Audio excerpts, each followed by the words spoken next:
2021. Jadi ketika di Jakarta menghadapi masalah, maka masalah lingkungan hidup, masalah lalu lintas, kepadatan penduduk, ini harus diselesaikan.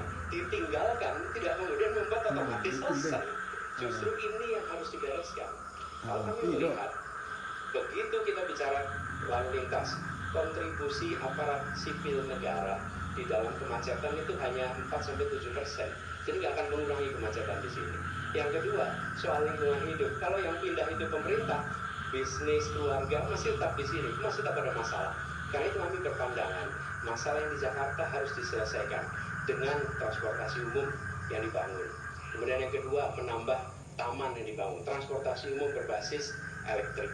Dan itu semua dikerjakan untuk membuat Jakarta menjadi kota yang nyaman, aman, kota yang membuat kita bisa hidup dengan sehat. Itu terkait dengan Jakarta. Jadi, jangan kita meniru pemerintah Belanda. Mereka punya kota tua. Ketika kota tua turun permukaan, mereka pindah ke selatan, bikin di sekitar Monas. Ditinggalkan, masalah tidak diselesaikan. Kita harus menghadapi masalah dengan menyelesaikan. Lalu yang kedua, terkait dengan IKN. Ketika kita memiliki masalah yang masih urgen di depan mata kita, di Kalimantan sendiri, kebutuhan untuk membangun sekolah yang rusak sangat banyak.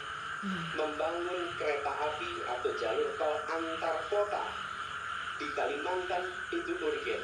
Yang merasakan dari uang itu siapa? Rakyat. Sementara yang kita kerjakan hanya membangun tempat untuk aparat sipil negara bekerja, bukan untuk rakyat dan bukan pusat perekonomian.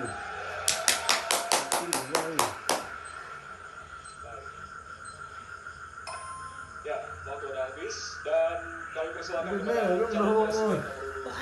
Pak Anies dia nak jujur bote. Wih.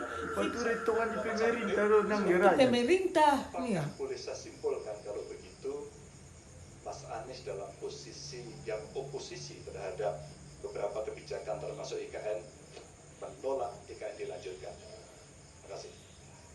Cukup Bapak, cukup. Baik, selanjutnya kami berikan kesempatan kepada calon presiden nomor urut 1 untuk menanggapi tanggapan dari calon presiden nomor urut 3. Waktunya 1 menit dari sekarang. Inilah salah satu contoh produk hukum yang tidak melewati proses dialog publik yang lengkap. Sehingga dialognya sesudah jadi undang-undang. Dan ketika dialognya sudah undang-undang, siapapun yang kritis dianggap oposisi, siapapun yang pro dianggap pro pemerintah. Kenapa? Karena tidak ada proses pembahasan yang komprehensif yang memberikan ruang kepada publik. Ini negara hukum, bukan negara kekuasaan. Dalam negara hukum, berikan ruang kepada publik untuk membahas sebuah peraturan sebelum dia ditetapkan. Tapi ini nada-nadanya seperti model negara kekuasaan, di mana penguasa menentukan hukum.